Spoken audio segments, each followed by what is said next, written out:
Halo semuanya, kembali lagi di channel Henry Sulastomo. Ya, di kesempatan kali ini akhirnya kita bisa visit juga di bengkel garasi Ozi. Nah, di sono ya. Ini baru sempat saya datang ke sini dan ngebenerin AC.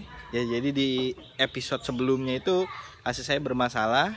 Ya, terus diservis oleh Om Cucu ya. Kemudian bermasalah lagi dan kali ini saya baru sempat datang ke sini karena lagi libur kerja juga ya.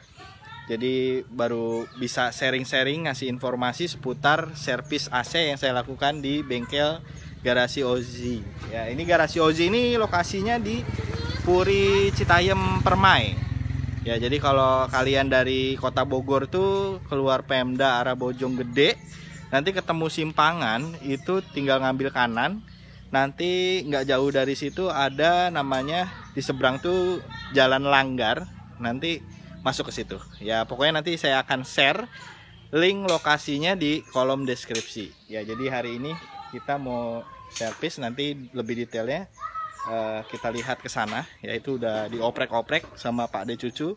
Dan kalau kalian ketemu mobil merah dengan stiker Plok Bogoraya, ini adalah mobilnya Pak De Cucu. Ya silahkan totet aja mobilnya, ajak ngopi. Terus sharing-sharingnya juga enak ya. Jadi kalau kalian servis di sini khususnya Pios Limo itu udah hatam banget karena Pak De Cucu ini lulusan dari mekanik Bluebird. Ya, jadi dia udah paham banget deh luar dalamnya mobil Pios Limo. Ya.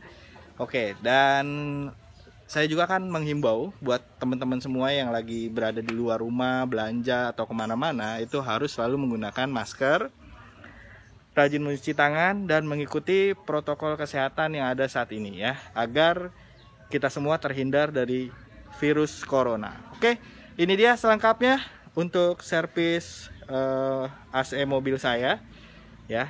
Stay tune terus di channel Henry Sulastomo. Jangan lupa untuk subscribe, aktifkan loncengnya, like, serta komen video-video saya sebelumnya. Oke, yuk stay tune terus. Oke, jadi tadi kita udah mulai membongkar ini. Coba dicek ya. Kayaknya ada korosi dikit tuh di bagian selang yang bawah. Ya, untuk karet-karetnya sih masih oke, dia masih lembut, belum kaku, jadi belum kita ganti. Kita coba dulu nanti isi freonnya, terus kemudian ini dibersihin. Sama nanti kita ganti oli transmisinya karena ini udah 4 tahun belum ganti dari pertama ngambil. Terus ya penting juga ya Pak De Cucu ya, penting dia ngakak tuh. Kenapa oli transmisi di mobil manual itu emang perlu diganti Pak De? Oli itu kan sebagai tugasnya adalah sebagai penyerap panas, sebagai juga penyerap kotoran, yang jelas juga sebagai pelumas. Artinya dengan berjalannya waktu kilometer dia akan ada perubahan. Sebaiknya untuk performanya diganti. Kalau mau untuk aturan main oli transmisi itu sebaiknya 4-1. 4 kali ganti oli mesin, 1 kali ganti oli transmisinya. Kenapa dia bisa panjang? Karena dia tidak ada panas seperti mesin. Dan dia pelumasannya tidak pakai pompa, dia pelumasannya pelumasan percik. Nah, memang oli transmisi ini oli yang terlupakan ya kadang-kadang sama temen-temen nih. Benar, jadi kita hanya fokus di oli mesin gitu ya. Jadi untuk transmisi dia nggak aware lah gitu kebanyakan itu. Betul. Dan hati-hati jika ada bocor, rembes sehingga volumenya kurang. Karena kalau transmisinya sudah masalah, biayanya mahal ya. Walaupun tidak semahal Matic ya, tapi tetap mahal.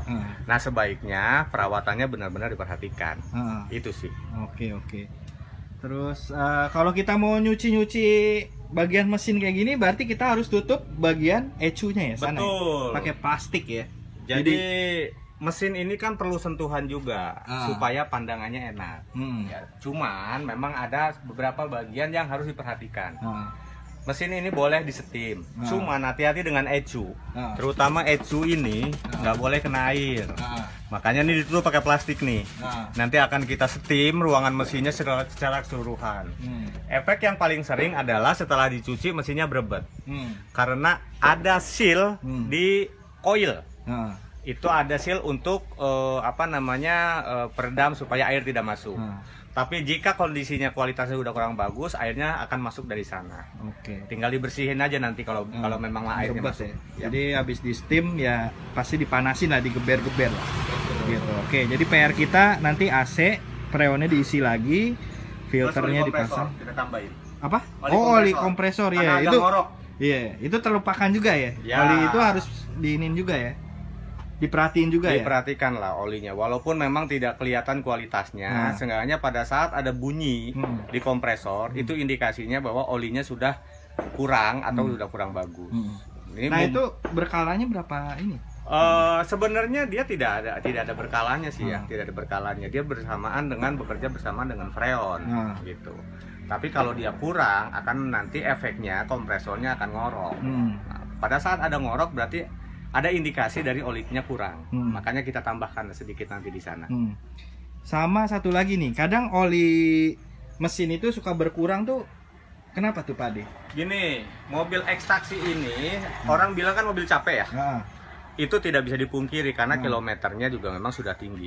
Artinya di sana sudah banyak keausan-keausan. Artinya juga ada penguapan oli di sana. Selain dari yang rembes. Nah, kalau memang berkurang, maka dari itu setiap mau hidupkan cek volume. Di sticknya kan bisa ketahuan. Jangan sampai dia setengah ke bawah. Pertahankan maksimal di setengah. Kalau udah setengah ditambahin gitu. Nah, itu. Lalu ada juga mungkin rembes-rembesnya. Rembes-rembesnya itu harus diselesaikan supaya olinya tidak berkurang. Pada saat lupa kelamaan, olinya kurangnya banyak, resiko tinggi. Itu sih sebenarnya untuk oli mesin. Ya, jadi sebelum ini harus dicek dulu ya. Betul. Sebelum jalan. Wah, itu. Pokoknya pekerjaan kita pertama sebelum hidup cek air radiator. Oke, cek. Nah, ini dia udah mulai nih proses steam mesin. Waduh. Kolong-kolong. Yang penting ECU-nya ditutupin pakai plastik ya. Yap. Jadi insya Allah kelistrikan aman kalau ECU-nya itu ditutup pakai plastik. Kita rada jauhan nih karena kesemprot sama air steamannya nih. Nah, nanti kita akan lihat nih kalau udah bersih, kita lihat hasilnya nanti. Karena ini harusnya mantep sih, bersih banget hasilnya ya.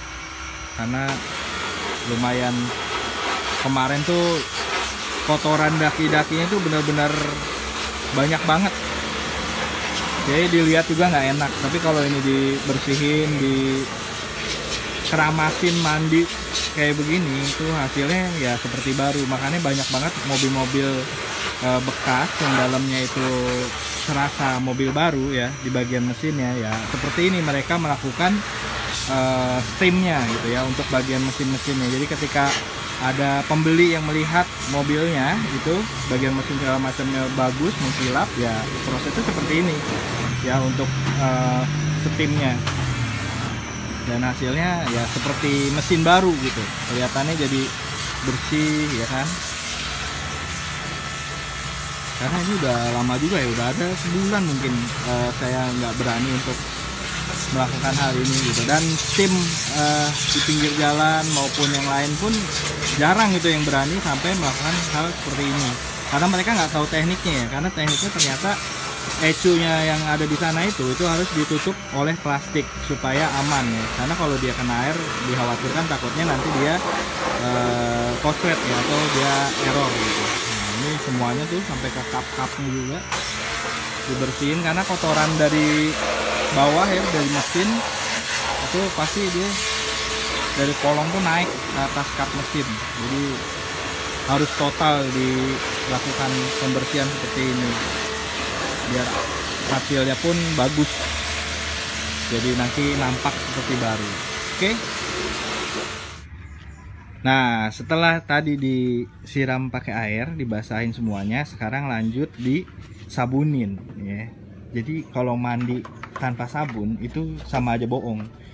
pasti debu-debunya masih ada. Jadi dibersihin pakai koas, pakai elap, semua mesin-mesinnya disampoin gitu. Jadi nanti hasilnya ya jadi mesinnya bersih seperti baru. Seperti itu. Lumayan juga soalnya nih. Dakinya berkintal-kintal kayaknya karena udah lama nggak dicuci. Karena ya paling nyuci covernya doang kan, rata-rata pemilik mobil paling berani di covernya doang, yang mungkin cuman di spon pakai kanebo ya kan, dia nggak berani total sampai disemprot steam kayak gitu. Steam juga sama, jarang yang berani sampai ini karena mungkin mereka nggak tahu ecunya itu di mana, terus ditutup pakai plastik seperti ini. Dan mereka mungkin takut resikonya nanti berebet gitu masuk ke yang bagian mesin-mesin yang lain atau kelistrikan. Ditarik. Ini kan narik. Iya. Jadi ini dari dalam ditarik keluar. Oke, jadi ini prosesnya bukan yang ngisi freon, tapi dia nguras dulu. Oh iya. Nguras dulu, narik sirkulasi AC yang ada di dalam. Itu barusan ditarik dulu, dibuang ke sini, keluar. Nah, habis ini selesai prosesnya, lanjut pengisian freon. Oke, jadi kalau kemarin tuh yang bocor tuh di bagian sini, kondensor ini. Cuman ternyata pas lagi dipegang, di lap-lap gitu dia aman ya. Cuman kotor doang. Ya, tapi bercak ininya karena mungkin belum kesiram segala macem, kelihatan apa sih? Jadi ini kemarin udah ditambal, terus sempat masih kelihatan ya karena mungkin belum dibersihin. Nah sekarang udah bersihin, nanti kita lihat ya kalau udah kering jadinya dia apakah masih kelihatan rembesan apa enggak gitu ya. Karena tadi pas dipegang hasil tambalan yang kemarin di sini di kondensor itu kering, jadi cuman kotoran kering aja, debu. Jadi aman mudah-mudahan ya. Jadi sekarang ini mau siap-siap proses untuk pengisian freon. Nah ini lagi mau ditambah ini nanti oli kompresornya. Ini warnanya kayak gini. Ini bukan extra joss ya. Oh. Bentuknya kayak gini, dan ini mesinnya hidup. Jadi pengisiannya ternyata di saat mesin hidup. Dan Hasilnya dulu gimana? kabel kayak gitu. Jadi nanti ini akan kesedot ya, masuk ya. Jadi di bagian kanan. Untuk masukin oli kompresor Kenapa? 2 Cukup. cukup. Nah tuh dia lama-lama kesedot masuk. Terus tahu penuhnya dari mana tuh Pak Dik? Dia kita kira-kira kekurangannya berapa, nggak terlalu banyak. Apakah ngelihat dari angka di sini? Enggak juga. Enggak juga. Ya kan takutnya luber gitu kali kan.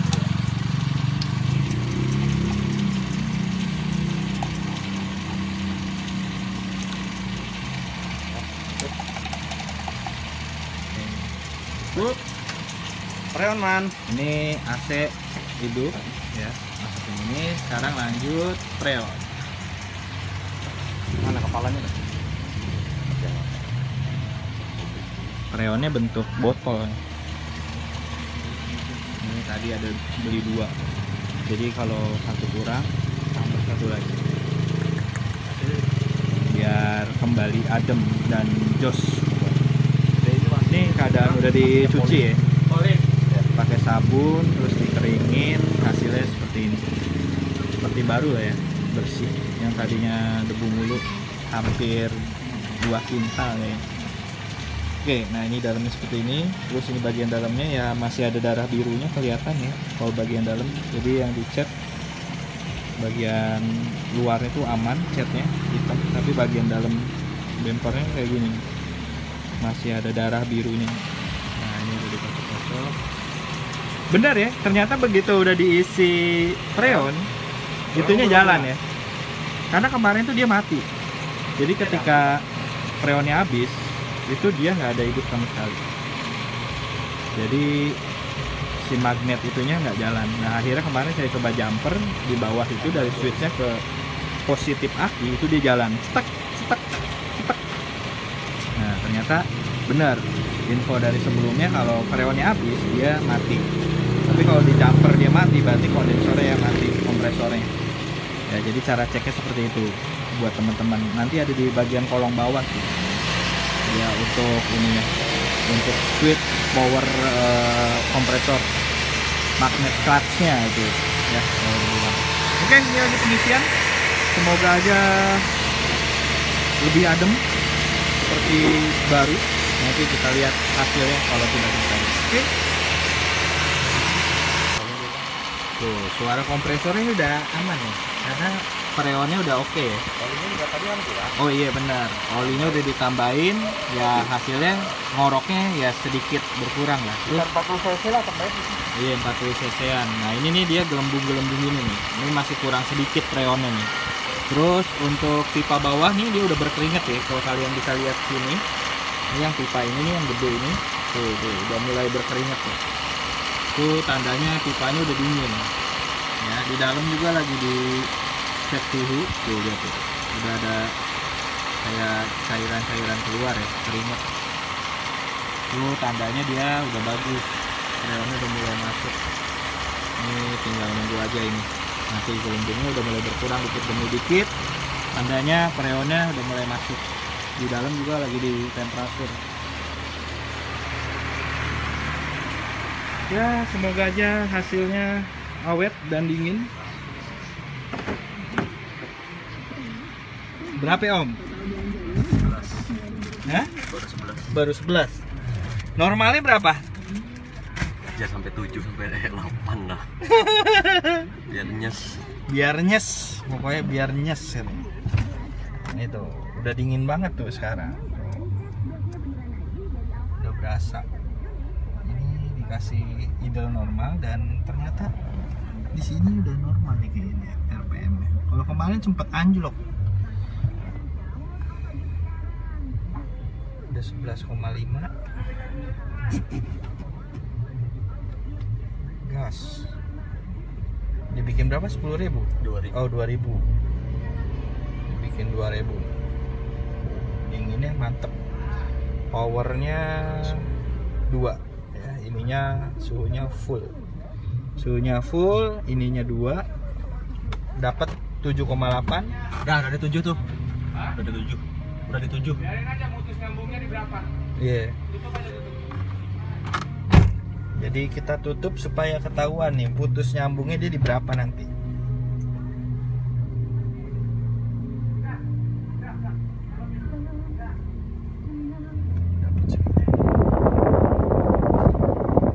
Ini posisinya di 2 ya.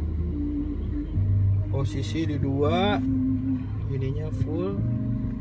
Udah dingin banget.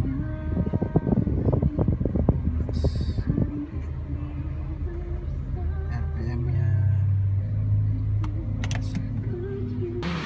sepintas kayak extra jos ya, ini padahal oli kompresor. Lumayan lah ngoroknya, nggak terlalu ngorok karena olinya udah ditambahin. Terus ini tinggal nunggu idle dia mutusnya di berapa ya. Setelah tadi di angka 2000 di gas udah dapet sih, tadi sempat di 7, di idlein dulu, pengen tahu dia nanti mutusnya di berapa. Untuk di dalam sudah oke ya, karena penting banget AC apalagi musim hujan. Terus kalau bawa anak kecil ya kan, AC-nya mati tuh kasihan mereka gitu kan. Terus kalau hujan juga ribet karena ini nanti kacanya berembun kalau hujan, kalau tanpa AC. Oke, ini dia hasilnya yang di servis hari ini. Dan buat kalian semua yang mau servis untuk daerah Jabodetabek ya, mungkin bisa merapat ke garasi Ozi dengan alamat yang ada di kwitansi ini. Dan hari ini selain nyervis AC, dan inilah dia pergantian part-part lain yang saya ganti hari ini. Yang pertama ada filter AC, klakson keong karena klakson saya masih yang ori ya. Kemudian ada oli transmisi ya, kemudian ada perbaikan AC plus ngisi freon juga pastinya, ada jasa untuk pasang oli transmisi, kemudian pasang klakson, cuci mesin seperti tadi. Dan untuk masing-masing harganya ya, untuk filter AC itu kena harga 80.000, untuk klakson keong 135.000, ini merek Denso, dan juga oli transmisinya 120.000, ini yang 2 liter ya kalau nggak salah. Dan perbaikan AC yang bocor itu tadi di bagian pipa part yang di bagian tengah ya. Terus diisi juga freonnya itu kena 175. Kemudian jasa semuanya itu 175. So totalnya semuanya itu di 685.000 ya untuk servis AC dan part-part lainnya hari ini. Oke, sekian vlog hari ini. Semoga bermanfaat untuk kalian semuanya ya. Buat teman-teman semua jangan lupa untuk like, komen, serta subscribe ya, dan aktifkan loncengnya agar mendapat notifikasi di setiap saya upload video terbaru berikutnya. Oke, sampai berjumpa kembali di next video berikutnya. See you.